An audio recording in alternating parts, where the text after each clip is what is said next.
Okay, checking na tayo. Exchange na po at the pop. Okay, exchange. 5, 4, 3, 2, 1. Okay, change na po. Okay. So, ang gagamitin natin formula sa volume of the cylinder is B equals pi r squared h. Okay? So, substitute tayo. Una si pi. Unahin natin ang pi. Anong value ni pi? 3.14. Okay, times?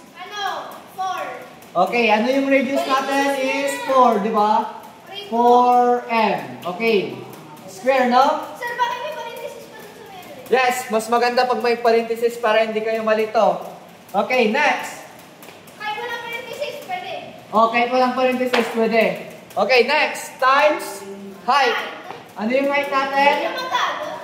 Is 9. 9m. Nag-forget kayo! Okay? So, unahin natin muna si 3.14 times 4. 4m squared. Okay. 12. So, Ay, 16. 16 para 16. 3.14 times 16. Okay. So, times 16. 16 Plus M2. m squared. Plus Times 9 meters. times m. Okay, 9 meters. Okay. Next.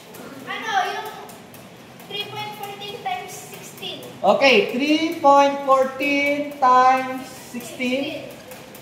6 times 4. 24. 1 times 6 6. plus 2. 8. Then 3 times 6. 18. Then 1 times 4. 1 times 1. 1 times 3. 1. Okay. Plus tayo. 4 plus 8 plus 8 plus 1.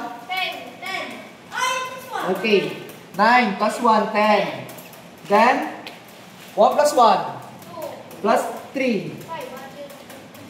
Okay, kaya ang sagot is 50.43. Ay, 24. 50.24 meters squared. Okay. Times height. Okay. Bakit nag-shortcut? So, ito na po yung base area, no?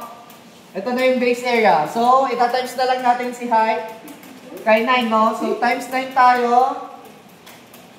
Okay, times 9. Kaya, 9 times 4. 36. Then, 2 times 9. 18 plus 3, 21.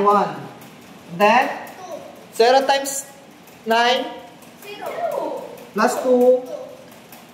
Then, 5 times 9. 45. Okay, 45. Now, so, yung decimal point. So, ang ano natin, ang volume of cylinder natin ay 4. Sir, ano yan eh? 2 points, sir. m cube. Okay, m cube. Okay, next. The conclusion, no? So, anong conclusion natin? The volume. Volume of the cylinder.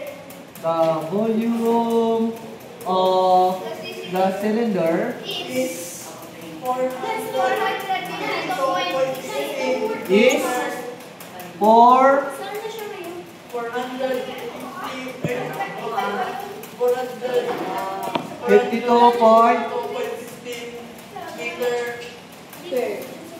cube. Okay. So, ayan na yun, no? Okay, so, ito 1 point, tapos ito 2 points. Paano check? Ito 2 points to, itong solving, tapos 1 point lang tong conclusion, no? 2 points yung hindi bali 3 points. Oh, bali 3 points. Okay.